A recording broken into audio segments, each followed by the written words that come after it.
Good afternoon, this is Peskov. Can you hear me? Good afternoon, Victor. Hello, everyone. Hello, everyone. Tuesday, July 21st. Putin is working in the Kremlin. Today, he will receive Maria Kostyuk, governor of the Jewish Autonomous Region. Putin continues to work regularly with the regions and address regional issues. And a whole series of non-public working meetings, routine internal conferences, and so on. Therefore, today's schedule is devoid of any major public events. This is a brief summary of the head of state's schedule. What questions do you have today? Komsomolskaya Pravda, may I speak, Dmitry Sergeyevich? Yes, please. Alexander Gamov, Komsomolskaya Pravda. Meep Kartheiser stated that the so-called coalition of the willing exercises planned in Poland this fall aim, in addition to enhancing military interoperability, to also practice the possible deployment of a European contingent on Ukrainian territory. How would you comment on this strange dream? Well, unfortunately, it's not strange. It's not a dream. These are truly realistic plans being hatched in the countries of the European Union. And they're being hatched, including within NATO. Indeed, it's been said repeatedly, including at the highest level, that there are concrete plans to deploy foreign contingents, NATO contingents, to Ukraine. These plans are supposedly ready. Moreover, this will become part of Ukraine's security guarantee. This is absolutely unacceptable for us.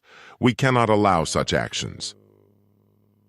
And in fact, a special military operation is being conducted to ensure that no NATO troops are present on Ukrainian territory. More, please. Thank you. Come on, please. Elena Morchakova, Radio Business FM. There are reports of FBI Director Patel's possible visit to the Russian Federation in October. What's the agenda? Are there any discussions going on? What are the topics?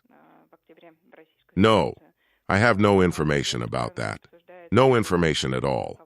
You know that such visits are usually conducted quite privately. Therefore, I can't tell you anything about it. More, please. One more, if possible. Yes. Thank you. India has caused a temporary stir in Russian circles after the deaths of 4 Indian sailors.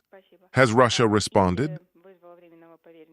How is this situation currently assessed from India's perspective? It's a sign of concern that more precise strikes are needed. Has India expressed any other concerns? We continue our contacts with our Indian partners. We clarify our position.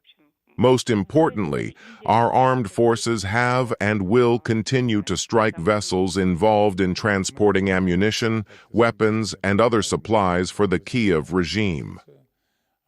More? Dmitry Sergeyevich, Maria Panina. Yes, please.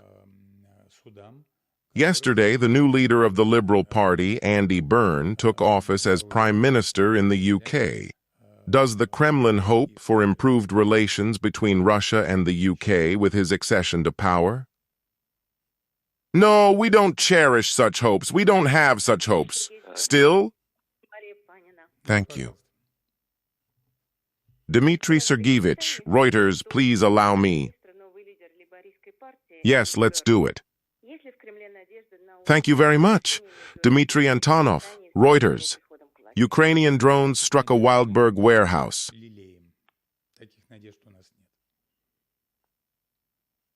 Judging by the reports, the damage there is quite significant. Will the Russian leadership take any additional measures to support small businesses that suffered as a result of this attack? Another question related to this.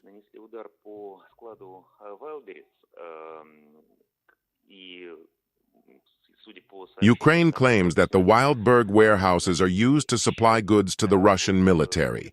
How would you comment on these allegations?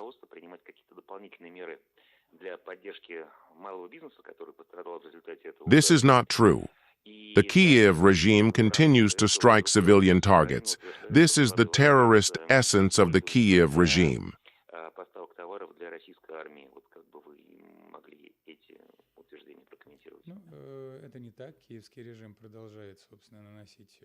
Regarding the campaign you mentioned, the actual situation is complex due to the losses incurred by both the campaign itself and small and medium-sized businesses. The government is handling this issue. Of course, it's best to contact the cabinet of ministers for details. But the government is involved in the campaign. Therefore, it's impossible to say anything more specific on this matter at this time. Thank you very much.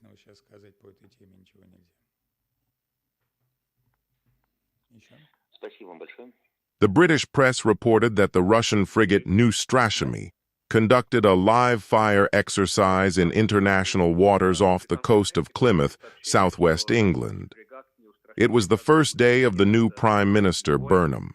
Some British commentators see this as a hint to the new Prime Minister. Is there a connection here?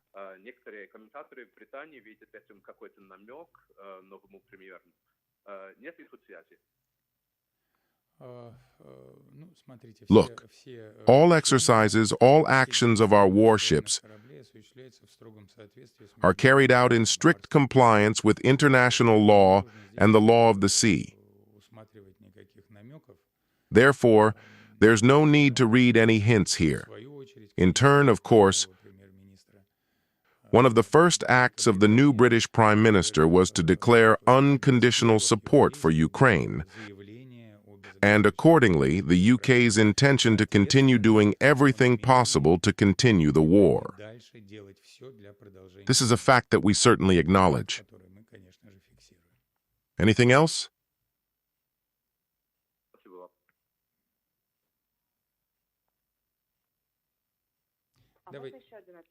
Давайте заключительный, пожалуйста.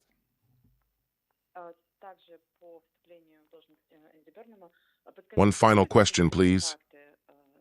No, there are no such plans.